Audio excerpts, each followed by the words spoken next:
Ah, ang title natin ngayon ay The Fearless Sheep. Kasi walang takot na di ba? Walang takot na tupa.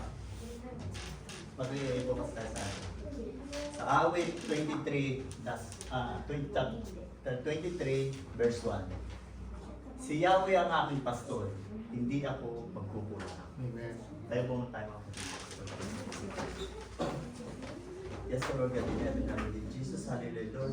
Lord, maraming po salamat, Panginoon, sa umaga kasi na akong pagsayang gawain, Panginoon. Na kahit pa ilang, Panginoon, hindi kami natake ng katawaran, Panginoon. Hindi na ako makabalikin. Hindi po pa rin kami, Panginoon, na maka-attend ng iyong gawain, Panginoon. Inaalam namin, Panginoon, na ito lang ang makapagpalakas sa amin, Panginoon. Panginoon, wala akong alam. Pakalinisin mo ko, Panginoon. Ibaba mo ko sa pinakabababa, Panginoon. Tanging ang mga salita mo lamang, Panginoon, ang lalabas sa akin, Panginoon. Ikaw ang mag-usap sa kanila, Panginoon. Kayo po ang bahala, Panginoon, sa lahat. Ganito po ang gawain namin sa Hiroshima, Panginoon. Bayan mo ang pastora, Panginoon. Patuloy mo ginagamit sa bawat isa, Panginoon, para makapagpalakas, Panginoon. Para mag-aaral kami, Panginoon. Para matuto kami, Panginoon, na itanim sa puso ng bawat isa, Panginoon. Makalinisin sila, Panginoon. Ganito po, Panginoon. Kayo na po ang bahala sa ginagamit mo sa gawain na ito, Panginoon, ang kwarto na ito, Panginoon. Ikaw, Panginoon, ang inaalis namin, Panginoon, ang gawa ng kaaway. Jesus name, we pray, nililibyo namin ito sa pangalan mo lamang. Jesus name, we pray. Lahat po ay sabi ng Amen. Nung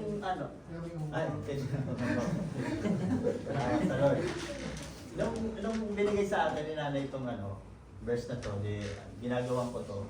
Tapos tinanong niya ako kung ano daw pwede kong bigyan ng title. Pero may sinadjust siya, sabi niya walang takot. Walang takot daw ang binigay siya sa akin. Pero yung sa akin, yung naisip ko, ang title niya, isa akong tupa. Pero nung habang ginagawa namin ni Bro Brian niya, napaisip namin ni Bro Brian na, parang mas maganda yung pinagsama namin yung kay nanay, kahit sa akin na, sabi niya kasi walang takot. Parang sabi, yun sa akin, isa akong tupa. Kaya naging title niya, na pinedit ng Lord, walang takot na tupa. Parang the fearless sheep. Diba mga kapatid? Sabi nga dito sa verse na binigay sa atin ng Lord, ang pinisa sa akin dyan ng Lord, tatlong bagay. Unang-una, yung trust, yung tiwala natin, yung sinabi na rin kanina ni Cecilia, yung trust. Kalawa, yung obedience natin sa Lord. At ikatlo, yung walang takot o fearless. Sabi nga sa trust muna tayo. It's about trust to Jesus, di ba? Sabi niya, pagtiwala tayo sa Panginoon. Kasi sapagkat siya lang ang bahala sa lahat. Sabi nga dito, siya yung aking pastor na kailan naman hindi ako o tayo mawawalan. Basta sa Kanya lang tayo aasa. Sa Kanya lang tayo magtitiwala, di ba? Kasi pag sa Kanya mo itinas lahat, wala namang hindi kayang gawin ng Lord, di ba? Amen. Lahat yan. Basta itaas mo sa Kanya, ano man yung suliranin mo, ano man yung pinagdaraanan mo, masaya ka man, malungkot ka man, lahat ng yun dapat alay natin sa Lord. Kasi walang hindi kayang gawin ng Lord. Sabi nga, di ba, natin is impossible. Sabi pa rin sa ito pang isang verse, sabi pa ng Lord sa Mateo chapter 6 verse 25. Kaya't sinasabi ko sa inyo, huwag kayong mabalisa tungkol sa inyong kakainin at sa inyong iinumin. Upang kayo mabuhay o kaya tungkol sa susuotin ng iyong katawan. Hindi ba't ang buhay ay higit ng halaga ay sa pagkain at sa katawan at damit? Verse 26. Masdan niyo ang mga ibon, hindi sila nagtatanim ni umaaniman, o kaya'y nagtitipon sa kamali, ngunit pinapakain sila ng iyong Ama na nasa langit. Hindi bang higit kayong mahalaga kaysa mga ibon? Diba? Sinasabi lang dito sa atin, kaya sabi nga nandun dito, huwag tayong mabalisa.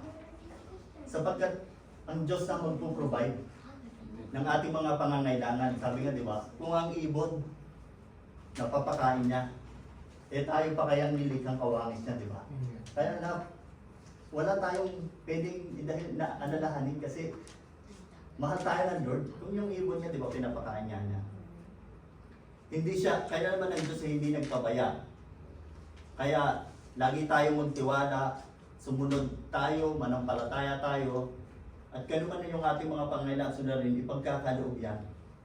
Basta yung puso natin handa. Kasi minsan, di ba, pag may hinihiling tayo sa Lord, na minsan hindi pa binibigay ng Lord. Nandiyan na, hindi pa natin makuha. Kasi minsan baka hindi pa handa yung puso natin. Na dapat nakuha na natin yun, kaso medyo may mga alinlangan tayo, hindi 100% yung tiwala natin sa Lord. Kaya hindi pa ibinibigay ng Lord sa atin, di ba? Ganun yun, kailangan pagka may isang bagay tayong, pero minsan nga, di ba, kahit basta handa yung puso natin, hindi pa natin hinihiling, pero binibigay na ng Lord yan. Sabi nga doon sa kanta ng yung awit ng puso, sabi nga, minsan doon sinabi niya na kahit hindi pa handa yung puso natin, kahit hindi natin hinihiling, ibinibigay na ng Lord yan. Kasi alam naman ng Lord kung ano yung mga pangangailangan natin, alam ng Lord kung ano yung kailangan mo, di ba? Kahit basta handa yung puso mo, hindi mo man siya hilingin, ibibigay ng Lord yan. Sabi niya, ito, yung una, trust. Pangalawa, yung obedience natin sa Lord. Kapag tayo nagtiwala, sabi nga, di ba, pag nagtiwala tayo sa Panginoon, siyempre, binigay natin, Lord, kayo na bahala. Ang susunod na dyan yung obedience natin. Yung obedience natin sa Lord na gagawin natin, yung magagandang bagay na dapat natin gawin na nakakalugod sa ating Panginoon. Pero sinasabi ano ba yung mga dapat natin gawin? Di ba? Para malugod natin yung ating Panginoon. Ano ba yung dapat natin gawin? Sa una, kailangan mag-ilaw tayo. Mag-ilaw tayo, maging ilaw tayo at asin, una sa ating pamilya. Sa ating mga kaibigan, sa ating mga kasamahan sa trabaho. Kasi pagka nakikita, di ba, pagka yung umaatin tayo dito, di ba? Nag-aaral tayo, natuto tayo. Dapat nakikita yan yung mga hindi mananampalataya sa labas. Di ba? At pag ganun yung nakikita nila, magtataka sila, sasabihin nila, bakit parang iba ka na? Di ba? Kasi doon naman tayo galing sa putikan dati eh. Marami tayong bisyo, di ba? Pero yung tumanggap tayo sa Lord, unti-unti na tayo binabago, di ba? Doon dapat nag-iilaw na tayo. Hindi na, sabi nga lagi, pinapaalala sa atin ni nanay na dapat unti-unti, hindi lang puro gatas yung iniinom natin. Kailangan kumakain na din tayo ng karne, ng matitigas na, hindi na yung pinapaisip sa atin ng Lord, hindi yung habang lalong tayo tumatagal, hindi tayo umalis dito. Nananatili tayo na ganito lang. Dapat umangat tayo, mag-ilaw tayo, maging matapang tayo, di ba? Pangalawa, yung pagbabahagi ng kanyang mga salita, di ba? Sa ganitong pagkakataon, yung pagbabahagi ng mga salita, yung ganito na nasishare natin sa ating mga kaibigan, napaka-importante niyan. Sabi nga, hindi lang sapat na bautismuhan tayo, na tumanggap tayo sa Lord. Hindi lang doon natatapos. Kailangan may gawin. Diba? Yun yung purpose din natin, yung i-share yung salita ng Lord. Diba? Yung mga natututunan natin dito, dapat pinapakalat. Diba? Yun ang kalang hinihintay din ng Lord, yung tamang bidang. Diba? Para ma-rapture na tayo. Sa akin, patutawan, salamat din sa Lord kasi nga, nagagamit tayo, nakakapagbahagi tayo lalo sa pamilya ko na minsan every Sunday. Ngayon, pinalam ko kay nanay na, di ba, every Sunday nag-sharing kami na dapat pala hindi muna pala doon direkta, parang kailangan muna tawag dito. Mga link muna kasi pag bigla daw, hindi pa kasi kung sa amin kasi parang tinuturo ng pamangkin ko yung 1FC, dapat hindi pa pala yun. Kailangan muna na mabaptize sila, tumanggap sila sa Lord kasi hindi pa buo yung nila pananaw nila, yung kakilala nila. Kailangan may tamang process, hindi ibig sabihin. Sabi ko, salamat po na yun, kahit pa paano, naniwanagan ko na intindihan ko na dapat nga pala yun. Kaya pala siguro parang nag-ano ako na parang may mali, parang kailangan. Tama pala yung nag-soda ako kay nanay na gano'n na gawin natin. Kasi yung pag-share naman natin lalo sa pamilya natin, Yun yung makakapagpalakas sa kanila spiritual, hindi sa kanilang kalakasang spiritual, di ba? Kasi sinasabi ng Lord dito, kapag ginawa natin itong mga bagay na to, nandun yung kanyang pagpapala, di ba mga kapatid? Nandun yung kanyang pagpapala. Sabi nga ng Lord na sa pagpapala, ang pagiging masunurin. Sabi sa Deuteronomio chapter 8, verse 1 and 2. Kung susundin lamang ninyo si Yahweh na inyong Diyos at tutuparin ang kanyang mga utos, gagawin niya kayong pinakadakila sa lahat ng mga bansa sa balat ng lupa. 2. Mapapasa inyo ang lahat ng mga pagpapalang ito kung susundin ninyo ang Diyos niyong si Yahweh. Diba? Sundan natin sa sa Deuteronomy 5:33. Mamuhay kayo ayon sa kanyang mga utos, sa gayon sasagana kayo at hahaba ang buhay ninyo sa lupain sasakutin niyo. Amen mga kapatid? Amen. Napakaliwanag dito, sa pagsunod natin sa Lord, mayroong pangako ang Lord. May pangako ang Diyos sa mga taong sumusunod at ibinibigay niya sa atin yung pagpapala basta maging obedience tayo. Huwag tayong magpagod magtiwala, maging obedience sa Lord. Sabi nga sa Mateo chapter 24 verse 13, ang manatiling tapat hanggang wakas na siyang maliligtas. Sino bang may ayaw ng kasama tayo sa Lord? Yun yung goal natin eh. Yung makapiling natin ng Lord.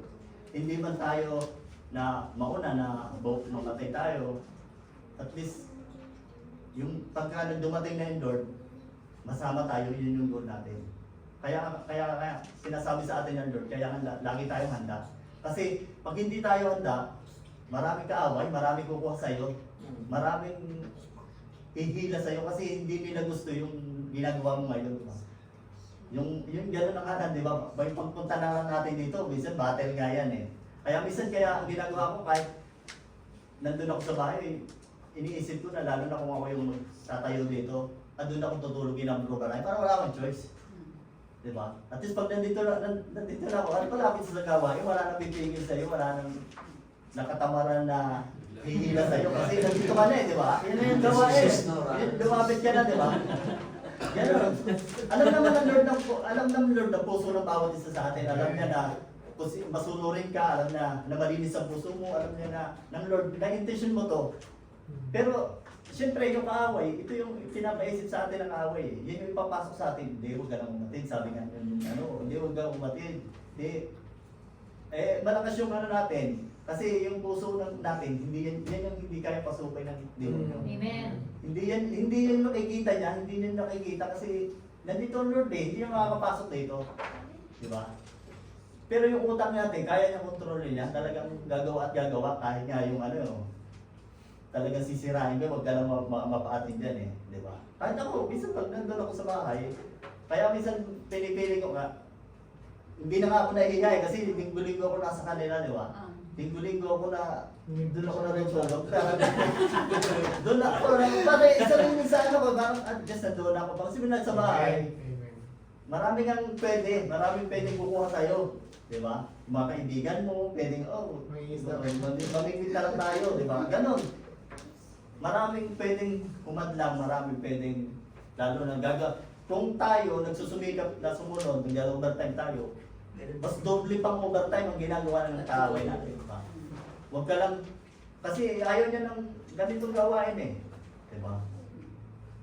Kaya, yung puso natin, sabi nga ng Lord, kailangan lagi malinis. Diba? Yung mag-focus tayo, mag-goal tayo na, ito, gagawin ko, na susunod tayo. Yun ang magandang gawin natin. Diba? Yun yung sinasabi sa atin ng Lord. Yung pagiging obedience natin. Ikatlo, at hindi naman ito ako masyadong pinahabaan ng binigay sa akin ng Lord. Yung pangatlo, yung fearless. Yung walang takot, di ba? Sa Deuteronomy verse 31, chapter 31 verse 6. Magpakatatag kayo at lakasan ninyo ang inyong loob. Huwag kayong matakot sa kanila, sapagkat sasamahan kayo ni Yahweh na inyong Diyos. Hindi niya kayo iwan, ni pababayaan man. Sabi nga dito, huwag tayong matakot. Maging matapang tayo. Maging sundalo tayo ng ating Panginoon. Sabi nga dapat, ano tayo? Fearless. Fearless sheep tayo dapat. Diba? Sabi nga sa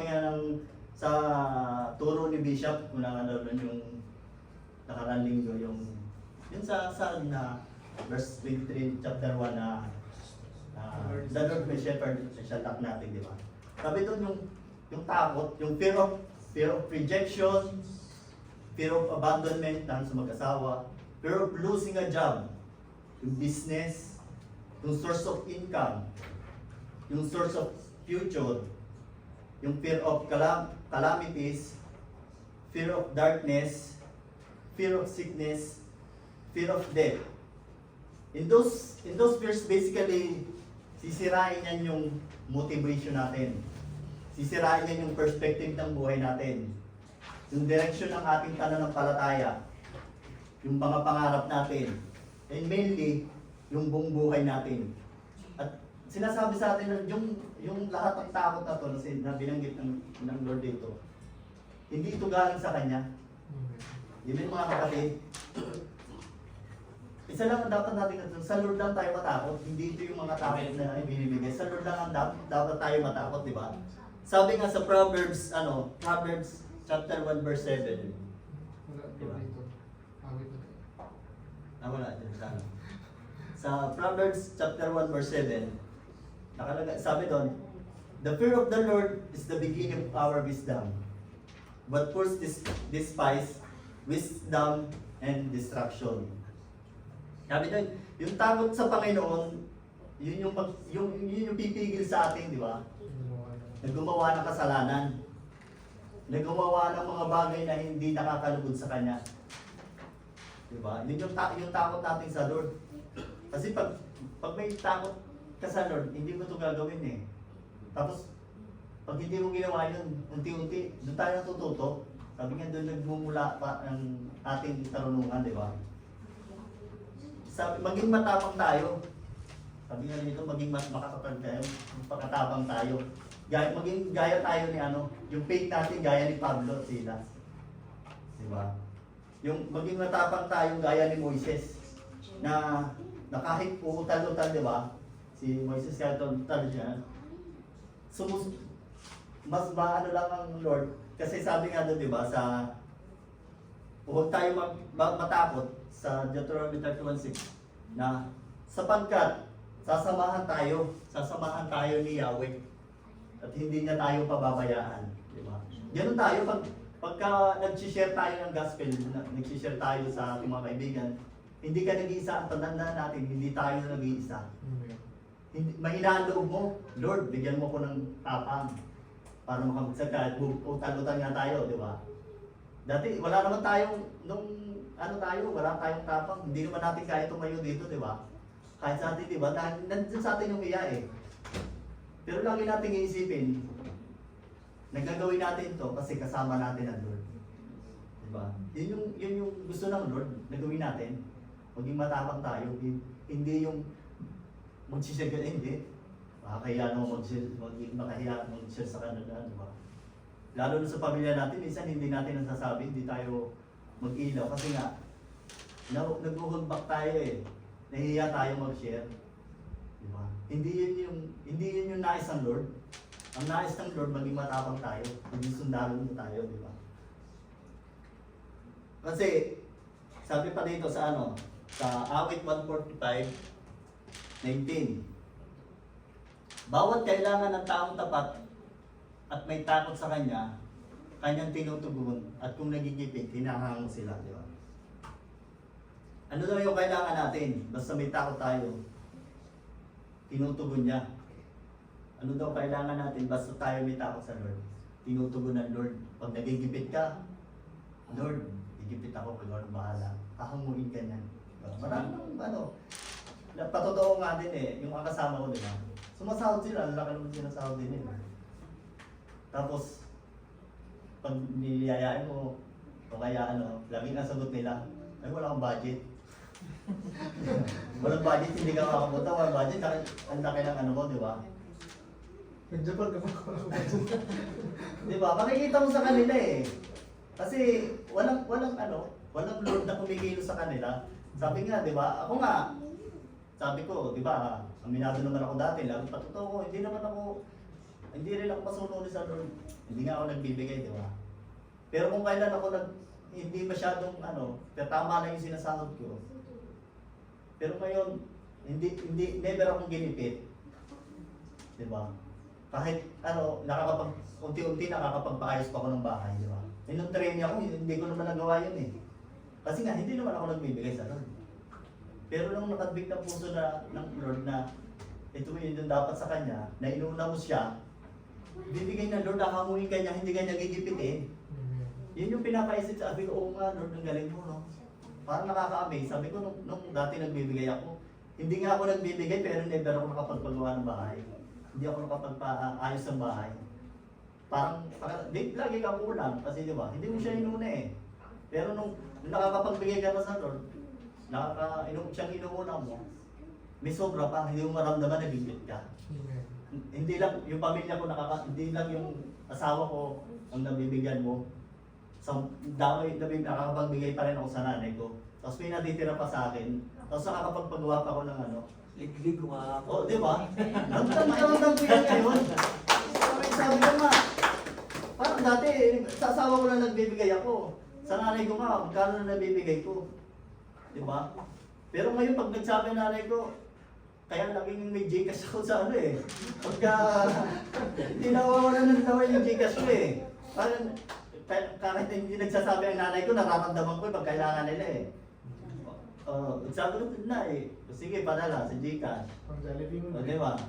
Tapos sa asawa ko, di ba? Hindi man sobrang laki ng